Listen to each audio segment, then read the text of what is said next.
মহাকুম্ভে বাকি আর মাত্র একটি রাজকীয় স্নান। মহাশিবরাত্রির পুণ্য স্নান দিয়েই শেষ হবে এবারের মহাকুম্ভ।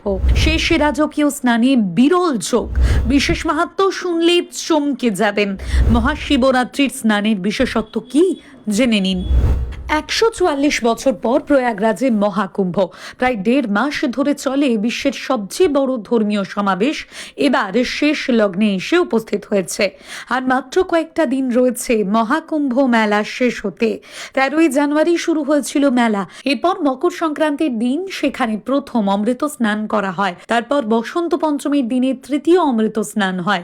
সাধু সন্ন্যাসীরা এরপর তাদের নিজ নিজ আখড়ায় ফিরে যান। এবার শেষের পথে মহাকুম্ভ। 26শে ফেব্রুয়ারি মহাশিবরাত্রিতে তা শেষ হবে। হিসেব অনুযায়ী আর মাত্র একটাই পুণ্য স্নান বাকি রয়েছে, যাকে বলা হচ্ছে রাজকীয় স্নান। 12ই ফেব্রুয়ারি মাঘী পূর্ণিমার স্নান সদ্য শেষ হয়েছে। এবার পালা মহাশিবরাত্রির। মহাকুম্ভের শেষ মহাস্নান কখন অনুষ্ঠিত হবে, এই স্নানের বিশেষত্ব কি জেনে নিন। ইতিমধ্যে এই ত্রিবেণী সঙ্গমে পুণ্য স্নান সেরে ফেলেছেন কোটি কোটি মানুষ। এখনো ভিড়ের চোটে প্রয়াগরাজে পা গলানো দায়। রাস্তা জুড়ে সারি সারি গাড়ির জ্যাম। কয়েকদিন আগেই মহাকুম্ভের সবচেয়ে বড় ট্রাফিক জ্যামের ছবি দেখেছে বিশ্ব। ট্রেনের অবস্থাও সংকটজনক।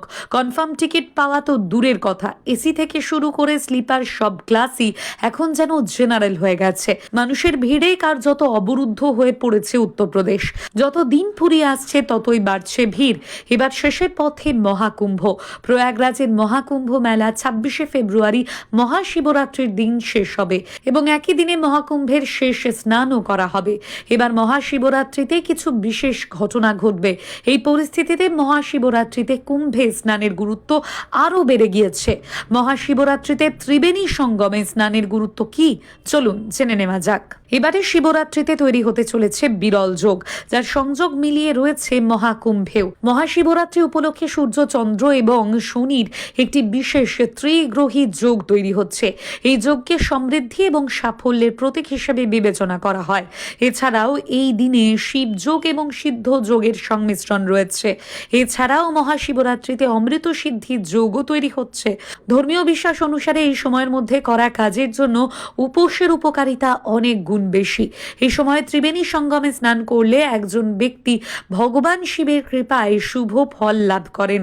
ফলে মহাশিবরাত্রি উপলক্ষে মহাকুম্ভে স্নানের বিশেষ তাৎপর্য রয়েছে।